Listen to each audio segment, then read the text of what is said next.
Hello friends, ഇന്ന് നമ്മൾ വന്നിരിക്കുന്നത് MG കോളേജിന് തൊട്ടടുത്തുള്ള റുമൂസ് മോമോസ് എന്ന് പറയുന്ന ഒരു മോമോസ് കടയിലാണ്. വളരെ ബഡ്ജറ്റ് ഫ്രണ്ട്ലി ആയിട്ട് മോമോസ് ഒക്കെ കഴിക്കാൻ ആഗ്രഹിക്കുന്നവർക്ക് ധൈര്യമായി ഇങ്ങോട്ടേക്ക് വരാം. ഞങ്ങൾ ഓർഡർ ചെയ്തത് പെരി പെരി മോമോസ് ആണ്. 150 രൂപയാണ് പെരി പെരി മോമോസിന് അവർ ചാർജ് ചെയ്യുന്നത്. 10 പീസ് ഉണ്ട്. നല്ല ടേസ്റ്റി ആയിട്ടാണ് അത് തോന്നിയത്.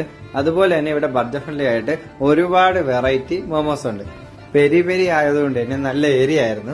അതുകൊണ്ട് ഞങ്ങൾ ഏരി മാറ്റാനായിട്ട് അവിടെ തൊട്ടടുത്തുള്ള ജ്യൂസ് ബേ എന്ന് പറയുന്ന ഒരു കടയിൽ കയറി. അവിടെ നിന്ന് ഞങ്ങൾ ഓർഡർ ചെയ്തത് ഒരു പൈനാപ്പിൾ ജ്യൂസും പിന്നെ ഒരു ഫ്ലേവേർഡ് മൊജിറ്റോയും ആയിരുന്നു. എരി മാറിയെങ്കിലും അതത്ര നല്ലതായിട്ടൊന്നും തോന്നിയില്ല. ഓക്കെ, ആ ഒരു ഫീൽ ആയിരുന്നു. അത് കഴിഞ്ഞ് ഞങ്ങള് കേശവദാസപുരത്ത് വളരെ ഫേമസ് ആയിട്ടുള്ള അളിയൻസ് തട്ടുകടയിലേക്ക് വന്നു. അവിടെ നിന്ന് ഞങ്ങൾ ഓർഡർ ചെയ്തത് മുട്ട പൊട്ടിത്തെറിച്ചത് എന്നൊരു ഐറ്റമാണ്. മുട്ട പൊട്ടിത്തെറിച്ചതിന്റെ പല വെറൈറ്റികൾ അവിടെ ഉണ്ട്. ഞങ്ങൾ ഓർഡർ ചെയ്തത് ബീഫാണ്. ഇതിനു മുന്നേ ഞാനിവിടെ പലതവണ വന്നിട്ടുണ്ടെങ്കിലും ഇവിടുത്തെ ബീഫ് പൊട്ടിത്തെറിച്ച് ഇതുവരെ കഴിക്കാൻ പറ്റിയിട്ടില്ല. പിന്നെ ഇത് മാത്രമല്ല, ഇവിടെ വേറെയും കുറെ വെറൈറ്റി ഐറ്റംസ് ഉണ്ട് കേട്ടോ. പൊറോട്ട ബിരിയാണി, പിന്നെ അതുപോലെ തന്നെ മുട്ട പൊട്ടിത്തെറിച്ചതിന്റെ തന്നെ പല പല വെറൈറ്റികൾ. അധികം വെയിറ്റ് ചെയ്യാതെ തന്നെ ഞങ്ങൾക്ക് മുട്ട പൊട്ടിത്തെറിച്ചത് കിട്ടി. ഞങ്ങൾ പെട്ടെന്ന് തന്നെ അത് ടേസ്റ്റ് ചെയ്യേണ്ട തിരക്കിലായിരുന്നു. ഞാനും സ്നേഹയും നന്നായി കഴിച്ചു അത്.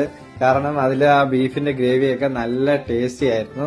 അപ്പൊ നിങ്ങള് കേശവാസുരം വഴിയൊക്കെ വരികയാണെങ്കിൽ എന്തായാലും ഈ അളിയൻസ് തട്ടുകടയിൽ വന്ന് ഈ മുട്ട പൊട്ടിത്തെറിച്ചത് ട്രൈ ചെയ്യുക. വെറും 60 രൂപ മാത്രമേ ഉള്ളൂ. അപ്പൊ വീഡിയോ ഇഷ്ടപ്പെട്ട പേജ് ഫോളോ ചെയ്യണേ.